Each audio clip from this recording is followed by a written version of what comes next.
Bless your family. It's your Las Vegas native historian, Mr. Sanders, giving you some Las Vegas Black history. We're going to talk about the Rodney King riots, but not the Rodney King riots in LA, but the Rodney King riots in Las Vegas.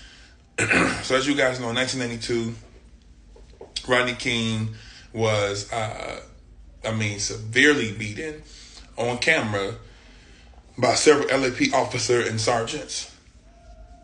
When the officers was acquitted, Black America turned up, but specifically in Las Vegas, there was an uprising. Now, just to give us more context, this was not just about Rodney King.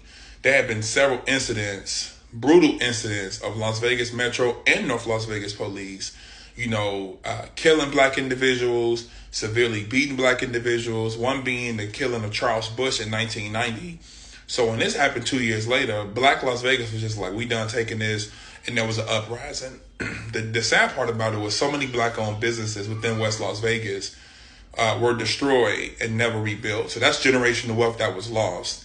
Those owners ended up packing up and going back to places they migrated from 30, 40 years prior, such as Tallulah, Louisiana, or Fordyce, Arkansas.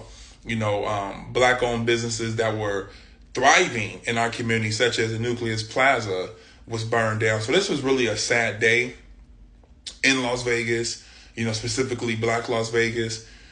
It was a situation where they ended up having the National Guard be declared, and they pretty much blocked off all the entrances and exits to the west side, and they trapped the folks on the west side.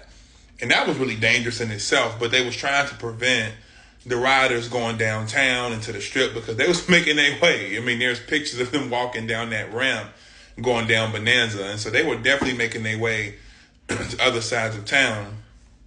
And the National Guard, along with Metro, started blocking off. The beautiful thing about this uprising, I would say, was it sparked so many individuals to tap into their inner activists and, revolutionary spirit. A lot of individuals at UNLV, spoke about this issue. This was one of the first times for a lot of individuals where they had a chance to kind of be a part of a civil rights movement. You think about the 60s and 70s, by the time the 80s came, the movement and the struggle for Black resistance was kind of quiet. Same thing in the early 90s. So Rodney King and the Rodney King riots and the protest, because everybody wasn't rioting. It was also peaceful protests, despite what they tell you, going on nationally, also in Las Vegas.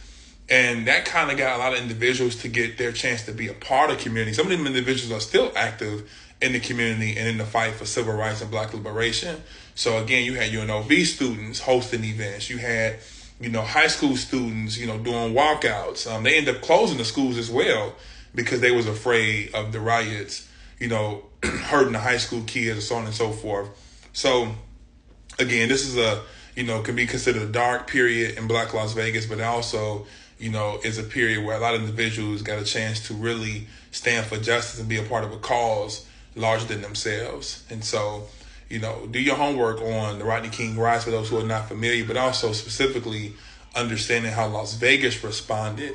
Las Vegas has always been a part of any monumental time in history, and that includes the Rodney King uprising.